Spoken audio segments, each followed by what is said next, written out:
होने जा रहा है। पार्षद घमासान में आपका हार्दिक स्वागत है। दोस्तों, आज के हमारे खास मेहमान हैं श्री राम गोपाल जी मिश्रा और उनकी धर्मपत्नी तारा जी। दोस्तों, गोपाल जी पूर्व पालिका अध्यक्ष रह चुके हैं और आज इन्होंने नामांकन भरा है चुनाव के लिए नगर पालिका चढ़ावा वार्ड नंबर 20 चढ़ावा शिवनगरी में। आपका हार्दिक स्वागत है। मिश्रा जी, ये बताइए कि आप पूर्व पालिका अध्यक्ष रह चुके हैं, कौन से साल में आप अध्यक्ष रहे हैं?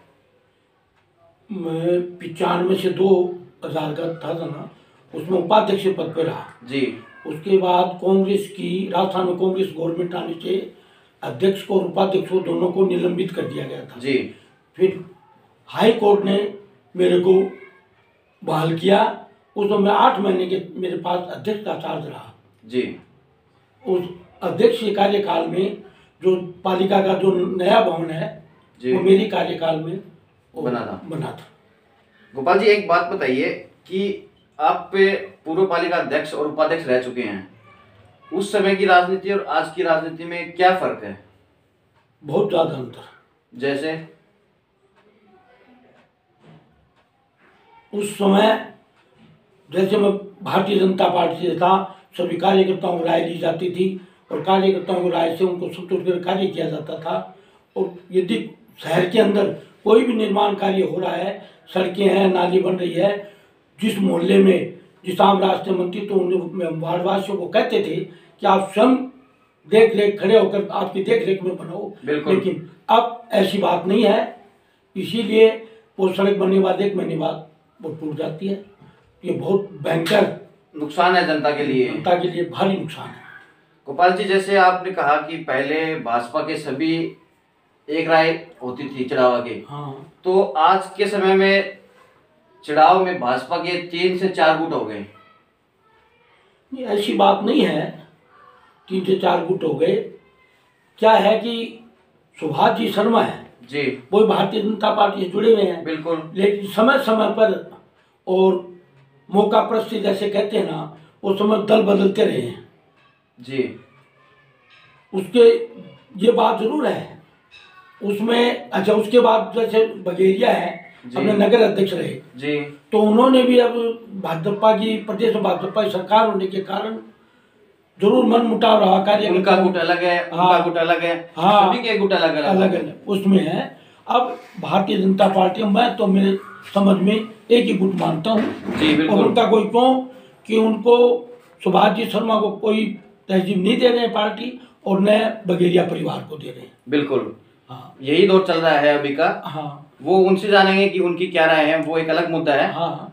अब बात करते हैं कि आपने पिछली बार भी पार्षद का चुनाव लड़ा था, आपके पुत्र ने। हाँ, मेरे पुत्र ने। एक ही बात है, कुछ अलग नहीं है। हाँ। तो आप कितने वोटों से हारे थे पिछली बार? 100 कितने वोटों से? 120 वोटों के आसपास। हाँ। तो उस समय क्या कारण रहा कि आप जगह नहीं बना पाए पार्षद की? क्या था कि उस समय कस्बे में एक ऐसा माहौल था कि चेयरमैन का दावेदार चेयरमैन कौन बनेगा जी, इसलिए जनता में आम राय थी कि जाट जाति से चेयरमैन नहीं बने, सैनी जाति से चेयरमैन नहीं, ब्राह्मण जाति से चेयरमैन बने। तो इसलिए जो सुभाष जी शर्मा भारतीय जनता पार्टी से जुड़े हुए थे जी, तो आम लोगों का ज़्यादा झुकाव सुभाष शर्मा की ओर था, उनकी तरफ था। हाँ, और सुभाष शर्मा और मेरे बीच करीब 20 साल से और मन मुटाव चल रहा है। तो वो आम लोगों का कहना है इनका पुत्र यदि जीत जाएगा तो चेयरमैन में वोट नहीं देगा। इसलिए इस वार्ड में जो महाजन वर्ग के मतदाता थे ना, उनका ज़्यादा झुकाव और दूसरे कैंडिडेट के रहा। और मेरे को वो भारतीय जनता पार्टी का पार्षद भी था, मेरा पुत्र निर्दलीय रूप से चुनाव लड़ रहा था। एक ये भी कारण है निर्दलीय होने का। हाँ, निर्दलीय होने। ये तो आपने टिकट की दावेदारी नहीं की क्या? नहीं, मैंने क्यों कि जो सुंदरलाल जी विधायक भारतीय जनता पार्टी के उनसे मेरी नहीं बन पड़ रही थी, मन मुटाव चल रहा था, तो हमने टिकट भी नहीं मानी क्योंकि देंगे नहीं, इसलिए हमने निर्दलीय रूप से लड़ा। बिल्कुल। तो इस बार आपके उम्मीदवार आपकी धर्मपत्नी है, आपके वार्ड से 20 नंबर वार्ड से। हाँ। तो आपके वार्ड की क्या समस्या है जो पिछली बार पूरी नहीं हुई, जो आपको लगता है? एक तो वार्ड में पानी की समस्या, पीने के पानी की। हाँ, तो एक दो जगह ट्यूबवेल बन जाए तो इस पूरे वार्ड में वो समस्या लग जाए। बिल्कुल। दूसरी, इस वार्ड में कई जगह पाइपलाइन भी नहीं है, जलदाय विभाग की ओर से पाइपलाइन नहीं पड़ी हुई है, जिसमें 40 से 25 कम से 15-20 परिवार और प्रभावित होते हैं। इसलिए समस्या, एक जगह जगह जो निर्माण कार्य हुआ है वो पानी का वहाँ भराव होता है जी। दूसरी, पिछले कार्यकाल में जो लोगों की आकांक्षा थी, कोई भी अपना कार्य कराने जाता था, उसमें काफ़ी भ्रष्टाचार लोगों का देखा गया है। कोई नामांतरण करने के लिए या अपनी कोई रजिस्ट्री के पट्टा बनाने के लिए कुछ भी, तो इसलिए लोगों में जो मधु शर्मा जी थे उनके प्रति जनता में रोष है।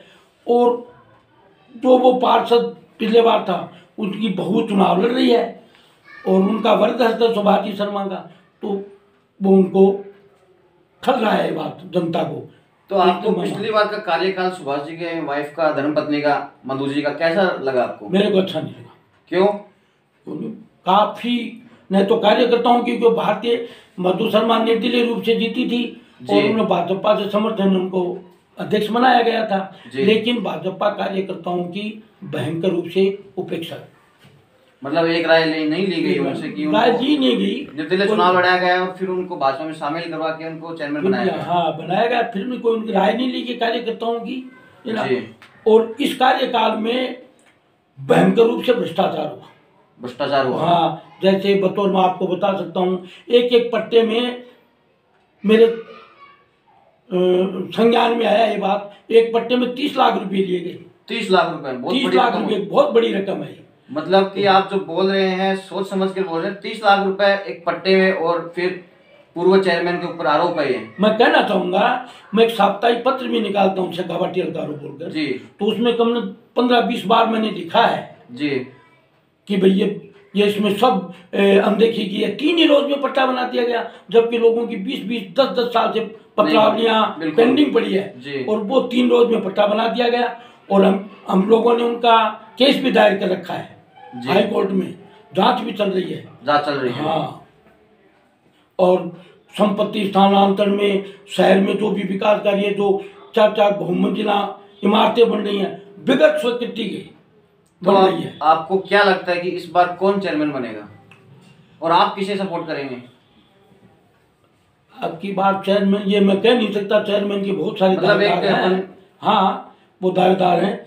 हम तो ये चाहते, भारतीय जनता पार्टी, मैं मानता हूँ भारतीय जनता पार्टी के इतने पार्षद जीत कर आए और भारतीय जनता पार्टी का चेयरमैन बने दोबारा से। हाँ, दोबारा से। पिछली बार भाजपा का कार्यकाल था और जनता उससे नाखुश है, आप खुद नाखुश है उससे, और फिर भी आप चाह रहे हैं कि दोबारा चेयरमैन बने। इस बात का नुकसान हो सकता है, इस बात का, परंतु निर्दलीय पार्षद को समर्थन दिया था ना भारतीय जनता। बिल्कुल, ये वो भी एक अलग मुद्दा हो गया, वो अलग बात है जी। लेकिन अब की बार ऐसे देखने को नहीं है, अब आगे।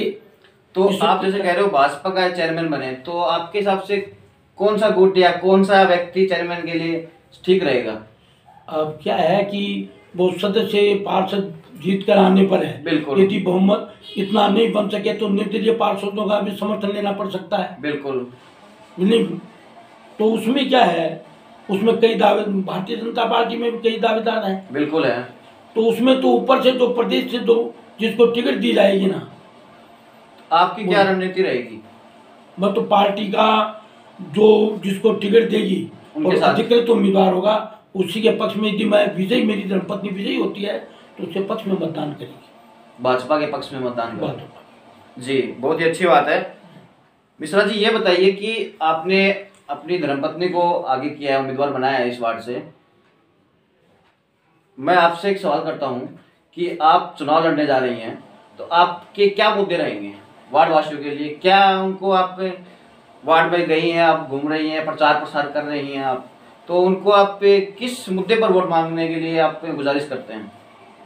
उनको कोई भी समस्या होगी उसका मैं जरूर समाधान करूंगी। कोई भी समस्या, तो बहुत समस्याएं होती हैं, जैसे भाई मोहल्ले में कचरा वगैरह है, और भी कुछ समस्या हो, नाली की है, कोई और भी हो, बिजली की है, जी पानी की है, कुछ भी हो वो मैं करवाऊंगी। बिल्कुल, बहुत ही अच्छी बात है। आप ये बताइए कि आप अभी से तैयारी कर रही हैं, आज आपने नामांकन भरा है, फार्म भरा है आपने, हाँ। तो अभी आपको कैसा लग रहा है? क्योंकि आप बुजुर्ग हो चुके हैं, हमारे लिए सम्मानीय हैं, बुजुर्ग हैं, तो आपको कैसा लग रहा है? अच्छा लग रहा है मेरे को। आप मिश्रा जी के साथ रही हैं पूरा, अभी तो जीवन जितना बिताया है आपने बहुत ज़्यादा काफ़ी, तो आपको कैसा लगा इनका स्वभाव, और कैसा लग रहा है आपको कि ये पूर्व पालिका अध्यक्ष रह चुके हैं उस समय, तब भी आप इनके साथ थी और आज भी आप इनके साथ हैं, आपके पुत्र चुनाव हार चुके थे तब भी आप उनके साथ रही और फिर से चुनाव मैदान में आप इस जोश से आ रहे हैं, तो आपका कैसा लग रहा है? और क्या आपकी जो है जो एकता है वो क्या है? मेरे को अच्छी लग रही है। मेरे पति ने जो कुछ किया वो मेरे को बहुत अच्छा लगा है, और मैं क्या बोल सकती हूँ। जी, आपका बहुत बहुत धन्यवाद। बात करते हैं मिश्रा जी से। मिश्रा जी, ये बताइए कि अभी जो माहौल है आपके वार्ड में, तो वो क्या चल रहा है? मैं मेरे पक्ष में मानता हूँ। आपके पक्ष में मानते हैं आप? हाँ, पक्ष में मानता हूँ, जाति समीकरण के हिसाब से पक्ष में मानता हूँ। तो जाति समीकरण अभी खत्म नहीं हुआ है? नहीं, खत्म हुआ। आपके समय में भी था और आज भी है? आज भी है, बहुत ज़्यादा है। बिल्कुल, अब बहुत ज़्यादा देखने को मिल रहा है वो अब फिर से। हाँ, वास्तविकता तो यही है। बिल्कुल, तो आपको क्या कैसे लग रहा है कि आपके पक्ष में? ऐसा है कि पूर्व पार्षद जो थे ना, उनका काफ़ी विरोध है जी और वो ब्राह्मण समाज से थे, जी तो उनका विरोध होने के कारण ना मैं मानता हूँ उनके जो मत है ना, मैं मेरी तरफ मानता हूँ। दूसरा, मेरे जो मोहल्ले में ये मेरे ब्राह्मण बंधु जो पुजारी बंधु मेरे साथ आए हैं, तो कम से कम अब हमारे सबका मिलके 200 मत तो हमारे दोनों को मिलके हैं। कितने हैं आपके वार्ड में वोटर? 1000 है। 1000 के आसपास हैं। 200 आप उनके जो विरोध के हैं वो अपनी तरफ ऐसे मानता हूँ कि मेरे पुत्र के जैसे 220 वोट आए थे जी, और सामने जो पुजारी बंधु कमलकांत जी लड़ रहे जी। थे उसके 240 आए थे। बिल्कुल, और वो मेरे साथ जी जान से लगे हुए हैं, पुजारी परिवार पूरा लगा हुआ है, तो मैं दोनों का मत भी मिलाऊं उसमें से 100 माइनस भी होते हैं, नहीं भी माइनस भी रहते हैं, तो मैं जीतता हूँ, तो दिक्कत नहीं है। बिल्कुल। दूसरी बात, जो मुस्लिम मतदाता है जी, मैं मेरे पहले भी मेरे साथ थे, आज भी मैं मेरे साथ मानता हूँ, उसके करीब 100 वोट करीब मुझे मतदाता जी। है। ओबीसी वर्ग तो हमेशा मेरे साथ रहा है, इसलिए मैं मेरी जीत। अच्छा, ब्राह्मण समाज के 400 के वोट करीब है जी। तो पिछली बार भी मैं ब्राह्मण समाज के ज़्यादा वोट लेके गया था, और जो पिछली बार जो पार्षद थे ना, तो महाजन वर्ग का उसकी तरफ झुकाव था। वो आप आज आपकी तरफ है? आप नहीं, महाजन वर्ग था, तो महाजन वर्ग का तो उम्मीदवार आ गए, संदीप जी के दिया है अपने जी। तो पत्रकार भी मेरे पास ही रहता था जी। तो वो उसकी धर्मपत्नी चुनाव लड़ रही है जी, तो वो हो सकता है पिछली बार जब महाजन पर भी थे तो वो कुछ हाँ, ज़्यादा ले ले, बिल्कुल। और हम ब्राह्मण समाज में कम मिलेंगे वो जी। यदि जातीय समीकरण काम। परंतु मैं मानता हूँ महाजन समाज भी आज जैसे मेरे को स्नेह मिल रहा है इस बात का कि वो पिछला भारी विरोध देखने के कारण जो सबसे ज़्यादा कुंठित हुआ है तो महाजन समाज ही इस कार्यकाल में हुआ है। जी। तो प्रॉपर्टी वगैरह कार्य करना, किसी का काम बहुमंजिलें इमारतें बनाना, जी, तो वो कुंठित, तो वो मानते इस बात को। बिल्कुल। कि आपसे बात करके बहुत अच्छा लगा। और दर्शकों से कुछ कहना चाहेंगे आप, आपके वार्ड वासियों से, वार्ड क्षेत्रवासियों से? तो वार्ड वासियों से मैं यही कहना चाहूँगा, यदि मेरे को और मेरी धर्मपत्नी को विजय बनाते हैं ना, तो मैंने तो मेरा जैसा रहा, जैसा कार्य, चाहे रात को 2 बजे भी कोई आते हैं तो मैं उनके लिए तैयार रहता हूँ और उनके विकास कार्य के लिए एकदम अग्रणी होकर कार्य करूँगा। और भ्रष्टाचार के नाम पर कोई भी शिकायत न तो पहले आई है न आगे आने दूंगा। बहुत बहुत धन्यवाद आपका। आपका भी धन्यवाद दिया। मैं पंकज चिड़ावा शिवनगरी से, कैमरामैन प्रवीण के साथ। दर्शकों, आपको हमारे इंटरव्यूज़ कैसे लग रहे हैं कमेंट करके ज़रूर बताएं, और अगर आप भी अपने वार्ड से इंटरव्यूज़ करवाना चाहते हैं तो हमें कमेंट करें, और नंबर भी है, आप व्हाट्सअप करें या फ़ोन करें। धन्यवाद।